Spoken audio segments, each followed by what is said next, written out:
Hey, this is Gavin Palmer with Hero Looking for Group with my uniform, the dad with 3 children. Hey, three's a good number, right? Um, so I thought this video by Paul was really important for me, and he made a lot of good points, and I decided to. At first, I was listening on Podbean, and I received that Podbean notification before this video is released. And so my first thought was I really appreciated Paul explaining the reasoning for the tempo and the timing. He does that in the beginning, somewhere in here. And the thing I would really appreciate from Paul would be a roadmap. And I'm a software engineer, and engineers and people who build, ideally, you have a plan and you can communicate that plan, and that the plan is really important for the workers. Um, so being able to communicate your plan, I think that would be beneficial. Your plan is a map, so practicing laying out your map and your plan, it is a practice that would help in being able to stitch together heaven and earth, to connect heaven and earth. And that's the video I am going to do now. It's all heaven earth stitching. It's all heaven and earth stitching. So I've got another video coming out. I don't know about that. I'm gonna have to post that video sequence. It's sort of a follow up to my commentary on the Keith. What was his last name? On the video about wokeism and transgenderism. So Keith Woods. Keith Woods. It's in your slide. I'm just picking. Sometimes I have to do this though. You have your notes and you didn't use them. It happens. and and it's all about this register that I'm more and more thinking about this. It's simply it's sort of a cognitive reduction of rationality, empiricism, heaven and earth, mind and matter, spirit and flesh. It's all of these dualities, this two mapping that we're simply not going to get away from by virtue of the structure of thought. And morality itself is impacted. The idea of morality itself can't help but be in the upper register, eternal, static. And it's in that video, the first video. So the idea, I want to put inflection on idea of morality itself is in the upper register. I think he gets around to this, but it's the idea. Morality has to do with actions. That's the connecting, the stitching together of heaven and earth. But the idea of morality, the idea itself, is in the upper register. Okay? That rationality rules did basically on moral relativism that really sort of had me churning on this. And it came just at the time when I was thinking about these two registers in terms of the continual mapping of the two worlds mythology into our present day. And again, I think, the critique of the Keith Woods wokeism and transhumanism video. And again, I think the best articulation of this is actually in the Bible. And humanity is this, and a metaphor is from the story of Genesis. Humanity is the stuff of earth and the breath of God. Now, that isn't said exactly like that in the Bible, but that is the story of Adam's creation, where God made a man from out of clay, and he breathed into him, and the man became a living nephesh. That is humanity. And I don't think there is any better articulation of humanity than what you find in the book of Genesis. Well, if I didn't believe that, why would I be a Christian? So that's the easiest way to say it, too. I think it's the best sort of. So I'm going to have to rewind that just because he says, "Why would I be a Christian?" But I guess, why aren't you a Jew? The Jews have the same story. Let me rewind this again and listen to it one more time. Picture breathed into him, and the man became a living nephesh. That is humanity. And I don't think there is any better articulation of humanity than what you find in the book of Genesis. Well, if I didn't believe that, why would I be a Christian? So that's the... So other people have the book of Genesis. I think that Muslims have the book of Genesis as well. So you got a nice...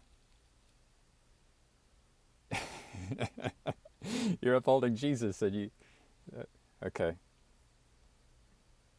Easiest way to say it, too. I think it's the best sort of picture mapping of what a human being is. But technology is putting these slow-moving issues on steroids. And what's happening as increasingly we are not encountering human beings like we encounter them out on the street or in our families or face-to-face, we are encountering them in representation. So images, graven images. We encounter them in words, biography. We encounter them now on screens and on voices. And remember, this technology is today. This is brand new. Because if I were to ask you, let's say ask you for a detailed description of the difference between 1500 and 1600, well, there's just way too combinatorial explosiveness. There's just way too much information there for you to manage. But the introduction of the printing press in the West, the Columbian Exchange, the discovery of the Americas, the beginning of globalism, the Protestant Reformation, boom, boom, boom, boom, boom. All of this comes in the 16th century. And things have just been accelerating since. And things are continuing to accelerate. And so what Paul VanderKlay is, when I was doing my ContraPoints video on envy, and I knew when I kept calling her she, a bunch of people would say, no, he. And so you want to have this fight over pronouns. I totally understand that in this little community that sort of gathered around Jordan Peterson. But Jordan Peterson, I was talking to Jason about this morning. Jordan Peterson could have planned this whole thing out. He created all of his content. And this is good. If you want to be a leader, I think you should be recording your content and your versions. As you learn and grow, there's different versions of yourself. The more information, the better. And then there's a technique. So if I were to run for president, I could, if I were like Donald Trump, I might, it's called gaslighting. So I can gaslight the other side in a way that does not gaslight my side. And Trump did this in the primaries. He could gaslight kind of within the party, and then he won the nomination for the Republican Party, and then he would gaslight the other side. So it's this gaslighting technique, and it's a bait and switch technique as well. He baited in people into getting him the nomination in the Republican Party, and then he was able to switch and pull all of those people in onto his side, and switching his kind of gaslighting technique and the focus of his gaslighting, which basically means you are saying something that's going to make non-thinking people angry. And I had said to Jason that I could get into a presidential election and I could gaslight everyone, everyone, both sides. And then what happens when you gaslight everyone? You get ignored. And so the whole system is actually selecting for people who are able to gaslight half the population so that we're divided, right? That's what the system is selecting for. I'm gonna let Paul continue, and I'm gonna rewind just a little bit. Whoever say no, he, and so you want to have this fight over pronouns. I totally understand that in this little community that sort of gathered around Jordan Peterson. So yeah, the community that sort of gathered around Jordan Peterson. Jordan Peterson gaslights in such a way that he divides people, right? He's doing a gaslighting technique that Donald Trump did as well. And that allowed for this growing popularity. I want to also point at this thing about where have all the celebrity atheists gone? That's where it's the same kind of technique that people use. And so the system's selecting for people who are, where that your technique, you're trying to gaslight, half the population and not gaslight the other half. And then that way you have a team and support, which is going to allow you to become popular, right? So that you attract attention. And so in this community, I say your community, in this community are people who they're on the side of the non-thinking people, right? So that's me. I can gaslight those people. They are non-thinking because I want you, this is speaking to the people who are on the side of Jordan Peterson and to Jordan Peterson, I want you to call me they, them, there, because I am with the Creator. Don't call me he, she, him, right? If I say that to you, that's a kind of gaslighting. And then if I really want to poke at you, I would say, if you don't say it to me, then whatever, right? So I'll let you continue. But whoever or whatever Natalie Wynn was before she became Natalie Wynn, it's sort of like me talking about Tony Soprano. Andrew Klavan just dropped a really nice video on The Sopranos. It's sort of me talking about Tony Soprano instead of James Gandolfini. Because on television, in The Sopranos, James Gandolfini was Tony Soprano. I could talk about Geraldine and Flip Wilson. Geraldine, if you remember. And Jason brought up the point today about Simon becoming Peter. And Jason was saying that the actual place where Jesus tells Simon that he is Peter is important. Like, this is where I will found the church. The question is, when you read, is it who is it for? Yeah. What is the relevant time, the relevant place, and the relevant people? Is it for them and there and then? Is it for us here and now? You can always ask yourself this question in addition to what's the cost and benefits of this belief, right? So he's talking about Sopranos, and I don't pay attention to that stuff, Paul, and my wife doesn't either. So I will just say I'm paying attention to Jason, and today Jason talked about Peter, talked about Simon and Peter, and where the church is founded, right? So there is a identity that changes, and this point about identity changing is really interesting. Remember, now I'm dating myself, but there's a reason I'm going back to the 70s, because we're kind of revisiting the 70s in a lot of different ways these days. Geraldine was a character played by Flip Wilson, and if I talk about Geraldine, I would use a feminine pronoun. And you might say, oh, Paul's going woke. Good luck. Not according to the people who hate me. Been one in the comment section recently. It's been interesting. I always think it's a sign of health when I have someone in the comment section that hates me enough to show up in every video and leave, comments that express outrage at what I'm doing. I mean, if nobody is expressing outrage against my video, the video probably isn't worth watching. So that's just sort of the way it is. But all of this is about heaven and earth stitching. It's all about the breath of God and the stuff of earth, and how these two things come together. That's what it's all about, heaven and earth stitching.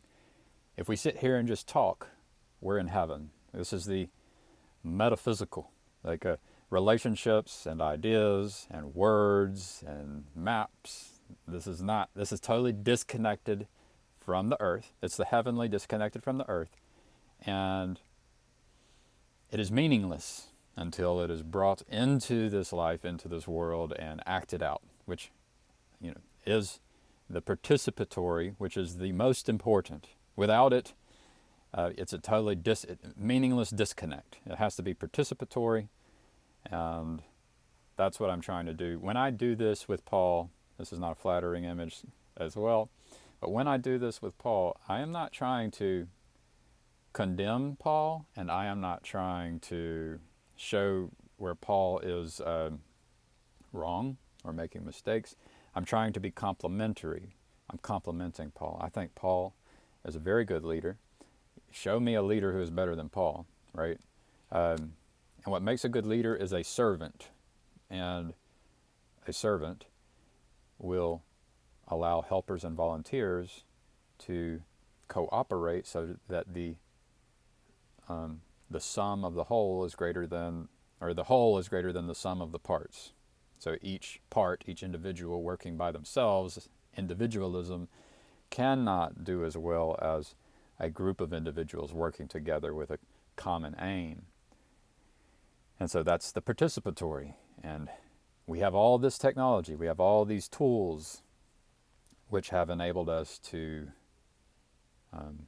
participate in new ways, to build, to distribute our cognition, and to build a sense-making organ that has never been seen before. So religion, the definition of religion that Paul has used, religion, the thing that has existed for long periods of time, is a way to do distributed cognition and cognitive outsourcing before the technology. As the technology changes, the way in which we participate can change as well. There's an opportunity to participate in new ways. And that's what's exciting. But, it's not all good, right? To Mark Lefever's point, and he thinks that focusing on technology would be a mistake.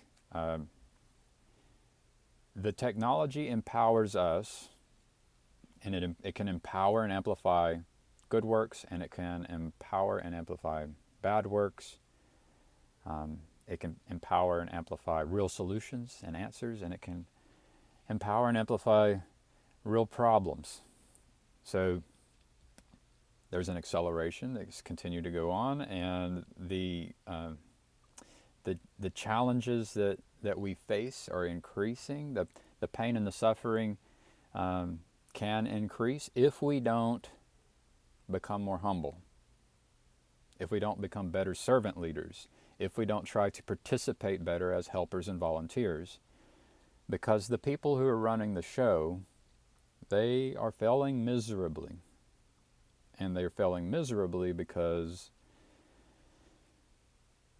other things that he talked about in the video, which I will get to, but they fail miserably, I would say ultimately because they are not recognizing that they are not perfect, right? Or they are not recognizing that the system is not perfect. And so there is an arrogance and a pride and a faith in the system, whether it's your religious system or whether it's your system of government or your system of doing science or your system of medicine. Jordan Peterson, you had a lot of faith in your system of medicine. And so people have faith in these, they're doing idolatry. And ultimately we are called to be humble because we are not perfect. And through that process, we can participate in new ways such that we can accelerate our own development as individuals and as a community. Cut.